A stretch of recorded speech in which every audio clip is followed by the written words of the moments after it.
안녕하세요. 결혼한 지 2년 만에 이혼을 결심하게 된 30대 여자입니다. 결혼할 때만 하더라도 지금 이 남편하고 검은 머리가 팥뿌리가 될 때까지 행복하게 살다 갈 줄 알았어요. 웨딩 마치할 때는 팔짱 끼고 들어갔는데 이제는 남보다도 먼 사이가 되었네요. 지인의 소개로 알게 된 남편과는 3년을 만났습니다. 당시 남편은 직장을 다니는 평범한 회사원이었고 저는 중학교 선생님이었지요. 첫 만남에 불꽃이 튀어 사랑에 빠지고 그런 것은 아니지만 취미가 비슷하다 보니 만나면 늘 얘기거리가 있어서 지루할 틈이 없었어요. 그래서 그때는 남편과 제가 정말 잘 맞는다고 생각했던 것 같습니다. 주말에도 만나면 취미생활을 같이 하며 시간을 보냈으니 싸울 일도 없었고요. 그런데 지금 생각해보면 취미생활만 하느라 막상 서로가 어떤 사람인지 알아가는 시간은 부족했던 것 같아요. 대화의 주제도 늘 취미에 관련된 것들이다 보니 깊이가 없었다고 해야 할까요? 사람을 만나면 다방면에 걸쳐서 이야기를 해보고 여러 가지 상황 속에서 성격을 파악하려고 했어야 하는데 말이에요. 왜 어른들이 그런 말씀하시잖아요? 결혼하기 전에 술도 같이 마셔보고 운전하는 것도 보고 사람들하고 어떻게 싸우는지도 살펴보라고요. 그런데 돌이켜보면 저는 남편과 술을 마셔본 적도 없었고 운전도 주로 제가 했어요. 정말이지 생각할수록 아쉬움이 많이 남네요.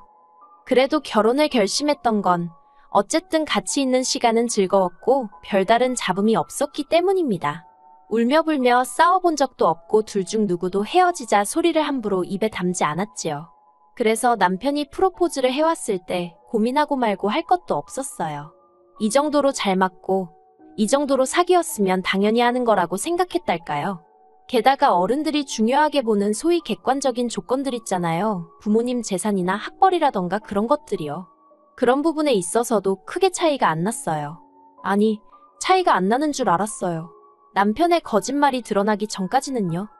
결혼 준비를 하는 과정에서 남편의 재정 상태는 전혀 의심하지 못했어요.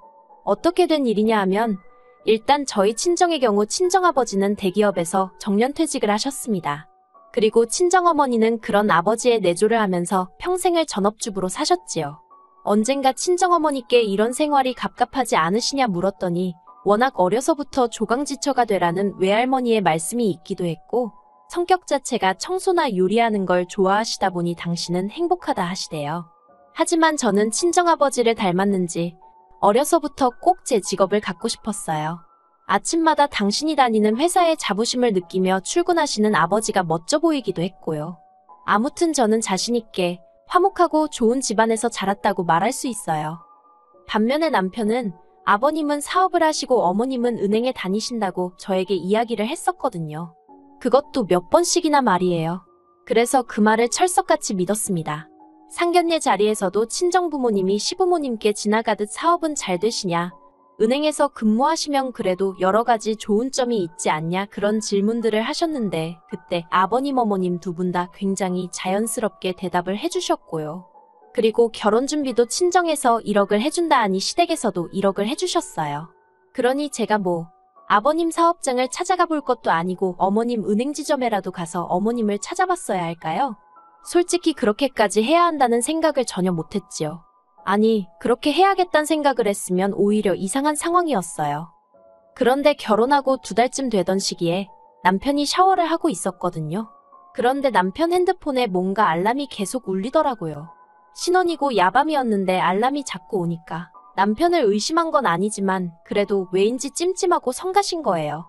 그래서 핸드폰을 슬쩍 봤더니 어머님이 계속해서 문자를 보내고 계셨습니다. 그리고 거기엔 황당한 내용이 적혀 있었어요. 달랑 하나 있는 부모 아파트 담보 잡아서 1억씩이나 땡겨 써놓고 돈도 한 푼 안 보내냐. 씻고 나와서는 분위기를 잡으려는 남편에게 제가 핸드폰을 보게 된 경위를 설명하면서 미안하다고 하지만 이게 무슨 말이냐고 따졌습니다. 그랬더니 남편이 차라리 잘 됐다며 사실대로 이야기해주겠다는 거예요. 그리고 알게 된 건 아버님이 하신다는 사업은 작은 식당이었고 어머님은 은행 건물 청소를 하신다나요. 그러더니 식당 사장도 사장 아니냐며 그래서 사업이라 했고 어쨌든 은행원들하고 같은 건물에서 일하는 거니까 완전히 거짓말을 한 건 아니라대요. 제가 어이가 없어서 차라리 거짓말을 해서 미안하다고 사과를 하라 했습니다. 말도 안 되는 억지는 왜 쓰느냐고요. 그리고 그제서야 남편이 한다는 말이 미안하답니다. 저랑 결혼은 하고 싶은데 저희 부모님이 혹시 자기를 반대할까봐 그런 거짓말을 했다나요. 아무리 생각해도 이해할 수가 없었어요. 저희 부모님과 첫 만남을 가지기도 전에 이미 남편의 거짓말은 시작되어 있었으니까요. 하지만 이미 결혼은 했고 시부모님의 배경만 제외하면 달라진 건 아무것도 없다 싶었지요. 그래서 크게 실망은 했지만 헤어져야겠다는 생각은 못했어요. 남편더러 더는 나를 실망시키지 말라 했습니다. 사실이 뭐가 됐든 솔직한 사람이 좋다고요.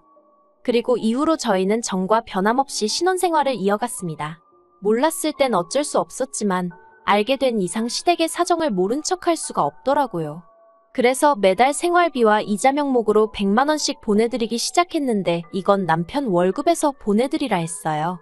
솔직히 친정부모님한테 1억이나 받고 시집왔는데 친정부모님은 일단 저희 부부더러 자리부터 잡으라며 한 달에 10만 원도 안 받으려 하셨거든요. 그런데 이유가 어찌됐건 시댁에 100만 원씩 드린다는 게 저도 사람이니 기분이 좋을 리 없었지요.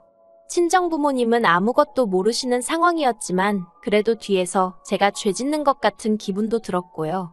그래서 남편에게 당분간은 월급 관리도 따로 하고 대신 어머님 아버님께 드리는 것도 당신이 따로 드리라 했습니다. 남편은 부부 사이에 어떻게 그렇게 딱 선을 긋냐며 서운하다 했지만 저는 남편에게 당신이 한 거짓말에 대한 일종의 죗값이라고 생각하라 했어요. 그러니 남편도 더는 이러쿵저러쿵 말을 못하대요. 그리고 저는 남편에게 말은 안 했지만 그래도 사람이니 한 번쯤 실수는 할 수 있는 법이지 싶어서 다시는 이 일을 입에 담지 않겠다고 다짐했어요. 그런데 얼마 전 남편의 본성을 알아차리고 말았습니다. 거짓말을 했던 것도 실수가 아니었고 남편은 원래 그 모양 그 꼴인 사람이었더라고요. 다만 제가 그걸 알아챌 기회가 없었을 뿐. 친정아버지는 은퇴 후 친정어머니와 함께 고향에 내려가 블루베리 농사를 짓기 시작하셨어요. 워낙에 귀농이 꿈이기도 하셨고 아버지 표현을 빌자면 농사 짓다 망해도 그 돈 없어도 안 죽는다 싶어서 시작하셨다대요. 그런데 막상 귀농을 해보니까 고향도 당신이 알던 옛날 그 고향이 아니고 서울 생활도 그리워지셨나 봐요. 그래서 작년 가을쯤 시골 생활 전부 다 청산하시고 다시 서울로 올라오셨어요. 근데 문제는 막상 서울로 다시 올라오니까 처음 한 달 정도만 재밌다가 이게 농사라는 게 매일같이 신경 쓰고 할 일이 있잖아요. 그런데 갑자기 할 일이 싹 사라져서 그런지 우울해하시더라고요. 친정어머니는 어머니대로 그런 아버지의 모습 때문에 힘들어 하셨고요. 그래서 제가 취미생활이라도 시작해보시라고 했는데 아버지가 그런 것보다는 돈을 벌고 싶다고 하셨습니다. 단돈 몇십만 원이라도 당신 손으로 벌어서 나중에 제가 자식 낳고 하면 손주들 용돈도 주고 그러고 싶으시다고요. 솔직히 노후 준비도 다 되어 있으시면서 이제 와서 왜 또 일을 하고 싶어 하시는 건지 자식으로선 이해도 안 되고 걱정이 앞서대요. 그래서 몇 날 며칠을 그러지 마시고 어디 여행이라도 다녀오시라고 말씀도 드려보고 요새 어른들 사이에서 유행이라는 스포츠 댄스 교실이며 이거저거 소개도 해드렸어요. 그런데 아버지는 아직 당신이 쓸모있는 사람이라는 걸 느끼고 싶다 하시더라고요. 그리고는 며칠 뒤 꺼내신 말씀이 택배 배달을 해보시겠답니다. 친정어머니랑 같이 다니면서 하면 드라이브도 될 것 같고 움직여야 하니까 운동도 되지 않겠냐면서요. 제가 젊은 사람들도 힘들어서 얼마 못하고 나가 떨어진다더라고 하지 마시라고 말렸어요. 그러다 허리라도 다치시면 늙음하게 생고생하신다고 화도 냈지요. 하지만 친정아버지의 고집은 황소고집이었고 그나마 다행히 아는 분의 연줄로 배달 건수를 조절할 수 있다고 하시대요. 그래서 하루에 한 50건 정도만 배달하면 된다고요. 그래서 결국 한번 해보시라 했습니다. 대신 조금이라도 무리가 된다 싶으면 바로 그만두시는 거라고 몇 번이고 다짐을 받았네요. 그렇게 택배 일을 시작하신 아버지는 우울해하시던 얼마 전과는 완전히 다른 사람이 되어가셨어요. 전에는 시원한 사무실에서 일을 하는 게 제일이다 생각했는데 이렇게 땀 흘리며 다녀보니 다시 젊어지는 것도 같고 기분이 끝내준다 하시대요. 그리고 친정아버지의 상태가 좋아지니 친정어머니도 걱정거리가 줄었다며 얼굴에 미소가 떠나질 않았지요. 제 우려와는 달리 너무나 즐거워하시는 두 분을 보고 있으니 나이만 생각해서 제가 너무 저희 친정부모님을 과소평가한 건 아닌가 싶대요. 그런데 어느 날 퇴근하고 집에 돌아왔는데 남편이 씩씩거리고 있더라고요. 제가 무슨 일이라도 있었냐고 물으니까 오늘 회사에서 쪽팔려 죽는 줄 알았다는 겁니다. 그래서 그게 무슨 소리냐니까 친정아버지께서 자기 사무실이 있는 건물에 택배 배달을 오셨다는 거예요. 그게 뭐 어때서 하니까 배달이나 하러 오셨으면 배달이나 하고 가면 되지 왜 자기를 아는 척을 하냐며 짜증을 내대요. 그때부터 저도 전후 사정은 잘 몰랐지만 기분이 나빴어요. 하지만 꾹꾹 눌러 참으며 남편더러 화만 내지 말고 자세히 말을 해보라 했습니다. 그랬더니 남편이 한다는 말이 점심 먹고 동료들하고 들어오는데 택배 조끼를 입은 노인네가 두리번두리번거리더랍니다. 그러니까 남편 옆에 있던 동료 중 한 명이 어르신 어디 찾으시냐고 물었나 봐요. 친정아버지가 택배를 보여주면서 여기다 배달을 해야 되는데 사무실이 다 비슷하게 생겨서 찾기가 어렵다며 웃으셨고 그러다가 이제 저희 남편을 발견하시곤 어이구 사위? 여기서 일하는가 하셨답니다. 아니 장인이 사위를 봤는데 그러면 모른 척 하나요? 제가 남편더러 당신 동료가 아버지 도와드리는 동안 당신은 우리 아버지인지 못 알아봤냐고 물었어요. 그랬더니 알아봤지만 거기서 쪽팔리게 아는 척을 어떻게 하냐고 오히려 화를 내대요. 그래서 자기가 고개까지 돌리고 있었는데 저희 아버지가 기어이 아는 척을 했다면서 너무 짜증이 난대요. 장인장모 잘 산다고 얘기했는데 이게 뭐냐면서 저희 친정부모님 때문에 자기가 거짓말쟁이가 되었다나요. 듣고 있는데 어찌나 황당하던지 그리고 동시에 친정아버지가 받으셨을 마음의 상처가 걱정이 되었어요. 하지만 이를 크게 만들고 싶지 않아서 남편에게 기분 나쁜 티를 내는 대신 친정아버지가 얼마나 당신이 반가웠으면 그러셨겠냐고 그냥 적당히 넘어가라고 했습니다. 그런데 남편은 계속해서 하는 말이 이제 와서 말이지만 장인어른은 배려심이 부족하답니다. 상견례 때도 그렇고 이번에도 그렇고 왜 번번이 상대가 불편해할지도 모른다는 생각은 못하고 질문도 너무 많고 어떻게 직장에서 안 잘리고 그렇게 오래 버티셨는지 모르겠다나요. 그러면서 요즘 같았으면 진작에 잘리셨을 거라는데 정말 더는 못 들어주겠더라고요. 그래서 제가 남편더러 적당히 좀 하라고 화를 냈습니다. 우리 아버지가 일부러 당신 망신 주려고 그 건물에 배달을 갔냐? 그리고 우리 아버지가 배달이라는데 당신이 뭐 보태준 거 있냐?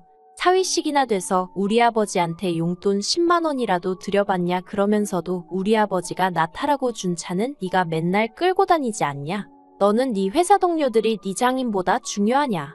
정말 남편한테 그렇게 큰 소리로 화를 내본 건 처음이었네요. 그리고 그제서야 남편도 아차 싶었는지 눈을 땡그랗게 뜨고는 저를 보더니 기껏 한다는 말이 팔은 안으로 굽는다더니 맞네. 그러고는 방으로 쏙 들어가 버리는 거예요. 어이가 없어서 그럼 팔이 안으로 굽지 밖으로 꺾일 줄 알았냐 하고는 방문에다 악을 썼어요. 그런데도 도무지 화가 풀리지가 않대요. 그리고 이튿날 아침 남편이 방에서 기어 나오더니 저를 본체만체 하더군요.